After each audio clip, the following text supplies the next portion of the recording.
Welcome to The Explainer. Today we're diving into a nearly 3,000-year-old epic. But look, we aren't going to treat this like your traditional triumphant hero's journey. Not today. Instead, we're framing this as a cinematic, cautionary tale. Think about it. The brilliant architect of the Trojan horse, arguably the smartest guy in ancient Greece, somehow outsmarted himself for an entire decade, all because he simply couldn't keep his mouth shut. This whole story, it's a nightmare fueled entirely by one man's ego. Let's get into it.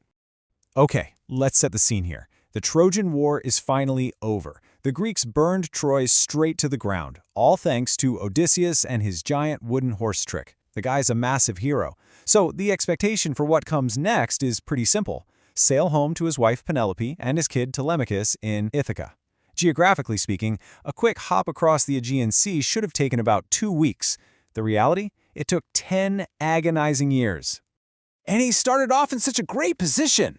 He left the smoldering ruins of Troy entirely victorious. We're talking an impressive fleet of 12 ships and over 600 hardened soldiers under his command. These guys had survived a decade-long war. They were packed up, loaded with treasure, and absolutely ready to sleep in their own beds.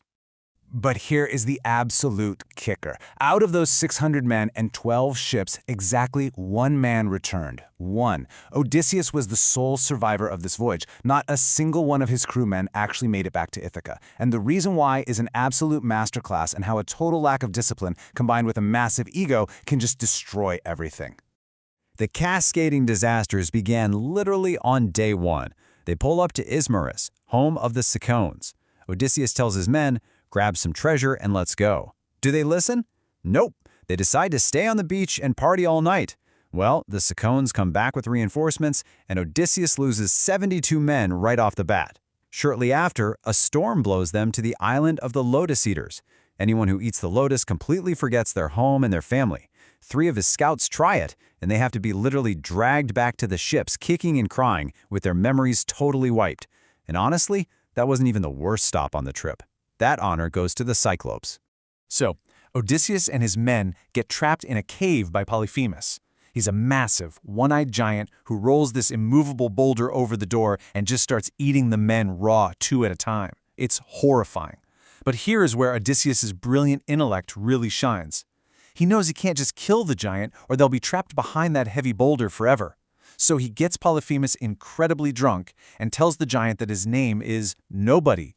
After the giant passes out, Odysseus blinds him with a red-hot olive stake. When the neighboring Cyclops hear the screaming and run over to help, Polyphemus yells out, "Nobody is hurting me." So they all just shrug and leave. The next morning, Odysseus and his surviving guys strap themselves to the bellies of the giant's sheep and ride them right out the front door under the blind giant's hands. Pure genius, right? But right here, this is the exact moment his fatal flaw takes the wheel. They are safely back on the ship. They are literally sailing away. But Odysseus, he's too proud. He just has to have the credit for this victory. He can't help himself, so he stands right up at the edge of the boat and shouts his real name and title back at the bleeding giant. Tell them it was Odysseus, king of Ithaca. His men are literally begging him to stop, but his ego is doing all the talking.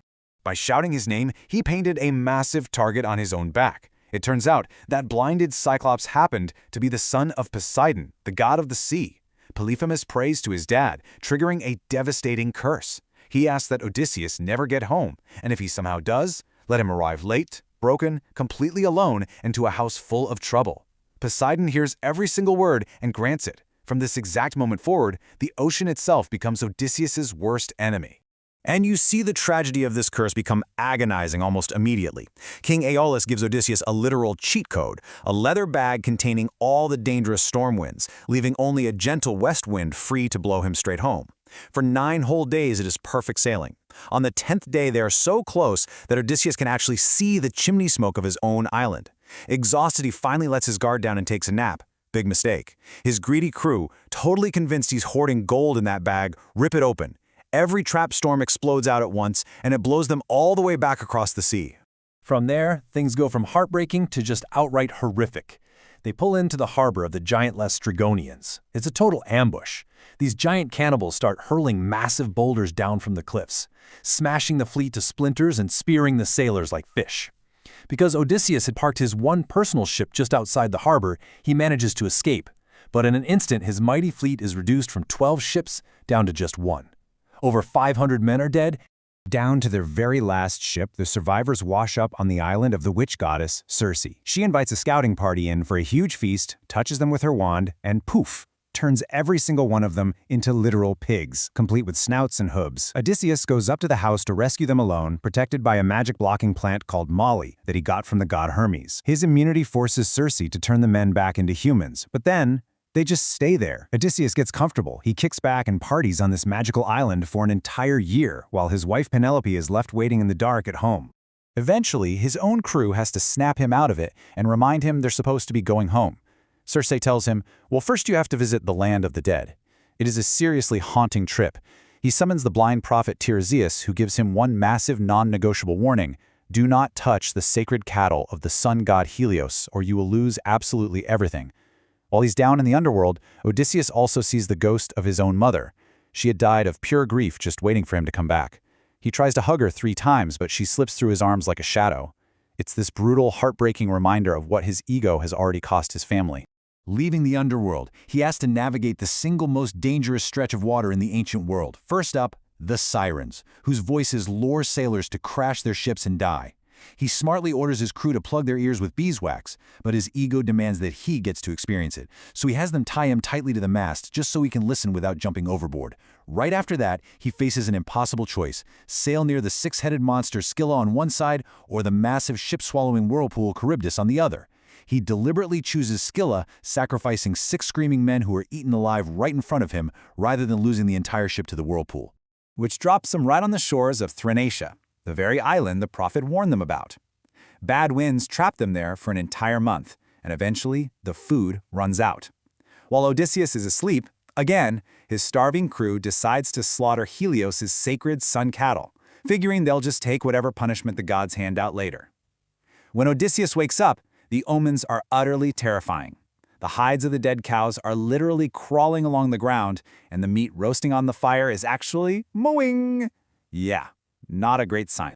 The fatal consequence for that is incredibly swift. The moment they push off and sail away, Zeus strikes. He splits the ship right in half with a single massive thunderbolt. Every single crewman drowns. The entire surviving crew is just wiped out in an instant, leaving Odysseus completely alone, clinging to a piece of floating wreckage. When you step back and break down this sheer loss of time, it's pretty staggering. That 2-week journey somehow mutated into a decade. He spent 1 year partying with Circe, 2 years in chaotic, bloody wandering, and then, after the shipwreck, he washes up on Calypso's island. She falls in love with him, and he spends 7 whole years just sitting on a beach, crying as her literal prisoner. It finally takes the goddess Athena stepping in and convincing Zeus to force Calypso to let him go. So, the crucial point is, the curse finally relents just enough for him to make it back. A friendly king hears his story and gives him a ride. Odysseus wakes up on the beach of Ithaca after 20 total years away. But remember Poseidon's curse from the Cyclops? Let him arrive late, broken, alone into a house full of trouble. Well, that's exactly what he finds. 108 arrogant men from surrounding islands have essentially moved into his palace. They're eating his food, drinking his wine, and aggressively trying to force Penelope to marry one of them, because everyone assumes Odysseus is dead. Penelope, however, absolutely matches her husband in intellect. For 3 whole years, she held these guys off with a genius stalling tactic. She told the 108 suitors, look, I'll choose a husband, but only after I finish weaving a burial shroud for Odysseus' elderly father. So she would sit there and weave the shroud all day long, and then secretly unravel her own work every single night. To safely navigate this hostile takeover of his own home, Athena disguises Odysseus as an old, withered beggar. And there is a deeply heartbreaking moment as he walks through his own front gates for the first time. Lying on a pile of manure in the yard is Argus, the hunting dog he raised as a puppy 2 decades ago. The ancient dog actually recognizes him through the magic disguise. He wags his tail, lays his ears flat, and immediately dies. He had held on for 20 years just to see his master one last time. Inside the hall, it's awful. The suitors treat the disguised king like garbage, even going so far as throwing a footstool at his head. Odysseus just quietly watches and plans. Finally, Penelope announces a contest to choose her new husband. Whoever can string Odysseus' massively heavy old bow and fire an arrow clean through the loops of 12 axe heads in a row wins. One by one, the cocky suitors try, and it's embarrassing. None of them can even bend the bow, let alone string it. The arrogant suitors actually mock the old beggar when he steps up and asks for a turn. But then Odysseus takes the bow. He strings it fluidly, like it's nothing. He fires the arrow perfectly through all 12 axes. And then he drops the disguise. Standing alongside his son Telemachus, he turns that bow on the men who devoured his home and harassed his wife. It is cinematic. They slaughter all 108 men in an absolute bloodbath right there in the Great Hall. But think about this from Penelope's perspective for a second. After 20 years, and knowing all too well the shape-shifting tricks of gods and magic in this world, how could she possibly verify that this blood-soaked man standing in her living room was truly her husband? She needs one final test. She cleverly tells her servants, "Go ahead and move the king's bed out into the hall for him to sleep on." Odysseus instantly gets furious. He yells out that the bed absolutely cannot be moved because he built it himself. He literally carved one of the bedposts out of a living, growing olive tree that was rooted in the ground of the palace. Boom! Nobody in the world knew that secret except the two of them. It is the ultimate emotional payoff, and Penelope finally breaks down, reunited with her husband after 2 decades. Think about the scale of this. 20 years, 2 wars, a curse from a sea god, witches, monsters, and a decade dealing with greedy suitors. And it all ends with a man simply remembering how he did some DIY carpentry on his own bed. This epic is nearly 3,000 years old, but its 8th century BC lesson is incredibly relevant to us today. The smartest person in the room can still be the absolute dumbest if they let their ego do the talking. Odysseus outsmarted Cyclopses and resisted Sirens, sure, but it cost him 10 agonizing years to learn that sometimes the absolute smartest move you can make is just keeping your mouth shut. Which leaves us with a final thought for you. What Cyclops in your own life are you shouting your name at just to prove you won? Thanks for learning with us today on The Explainer. See you next time.